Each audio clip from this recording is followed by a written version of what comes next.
Assalamualaikum warahmatullahi wabarakatuh. Saya Osi Rustiani dari Universitas Muhammadiyah Cirebon, Fakultas Ekonomi, jurusan Akuntansi. Pembahasan kali ini tentang mata kuliah Kewirausahaan Islami, yaitu tentang IUMKM aplikasi pemasaran produk UMKM berbasis Android sebagai strategi meningkatkan perekonomian Indonesia.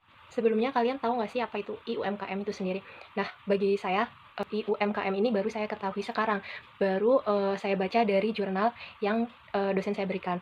Nah, menurut dari jurnal tersebut, IUMKM ini konsepnya ialah pemasaran produk hasil UMKM Indonesia yang dipasarkan secara online hingga menembus pasar bebas ASEAN. Teman-teman tentu tahu kan, dengan keadaan yang saat ini seperti adanya pandemi, mungkin teman-teman juga tahu banyak UMKM yang tidak bisa menjalankan dagangannya atau jasanya, atau bahkan ada UMKM yang mati sama sekali tidak bisa melanjutkan usahanya. Nah, untuk dari itu, pemerintah mengeluarkan program IUMKM ini, sehingga UMKM ini bisa digunakan para UMKM untuk memasarkan produk atau jasanya melalui online, dan jauh bisa membuat UMKM-nya lebih baik dan lebih berkembang. Tapi IUMKM ini diawasi oleh pemerintah. Selain itu, yang boleh ikut memasarkan produk atau jasanya ini hanya UMKM yang sudah mendapatkan izin dan sertifikat kelayakan penjamin mutu yang disahkan oleh pemerintah. Di sini ada 2 poin tentang IUMKM ini sendiri ya. Yang pertama itu ada pihak-pihak yang dipertimbangkan dalam mengimplementasikan gagasan.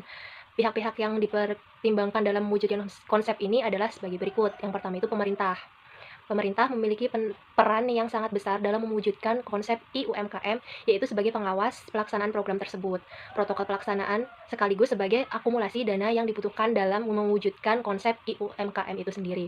Nah, yang kedua ada Kementerian Koperasi dan UMKM. Di sini ikut andil mewujudkan konsep IUMKM itu sendiri sebagai pelaksana membuat kebijakan, pengawasan, dan menentukan produk hasil UMKM mana yang bisa masuk dalam kriteria pemasaran serta pihak yang berwenang untuk mengeluarkan sertifikat penjamin mutunya. Kemudian yang ketiga ada Kementerian Ekonomi.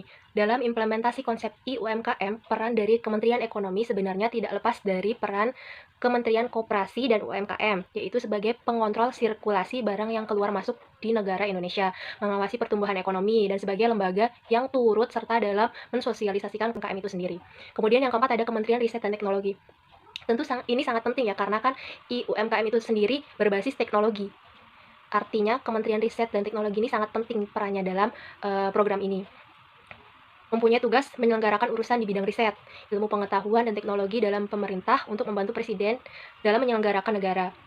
Dalam mengimplementasikan konsep IUMKM, Kementerian Riset dan Teknologi berperan sebagai tim ahli yang ditunjuk oleh pemerintah dalam membuat aplikasi pemasaran produk hasil UMKM, koordinasi dan sinkronisasi pelaksanaan kebijaksanaan IUMKM dengan Kementerian Koperasi dan UMKM-nya tersebut. Kemudian yang kelima ada masyarakat atau produsen UMKM itu sendiri. Nah, dalam mewujudkan konsep IUMKM, perannya sebagai peserta masyarakat sasaran yang akan menggunakan IUMKM untuk memasarkan hasil produk mereka ke berbagai negara di kawasan AFTA. Kemudian yang terakhir itu perusahaan jasa pengiriman barang.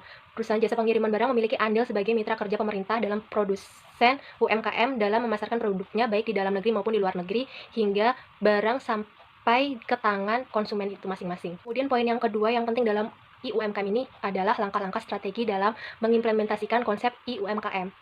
Langkah-langkahnya apa aja sih? Yang pertama itu ada tahap pembuatan aplikasi.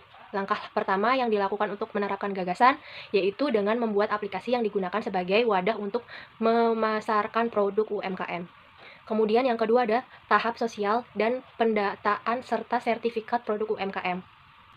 Sebagai suatu sistem aplikasi berbasis web untuk memasarkan produk UMKM selesai baik di tingkat pusat, provinsi, maupun tingkat kota. Maka tahap selanjutnya yaitu mensosialisasikan kepada masyarakat terkait IUMKM sedetail mungkin, mulai dari penggunaan, manfaat, cara penggunaan, dan lain-lainnya.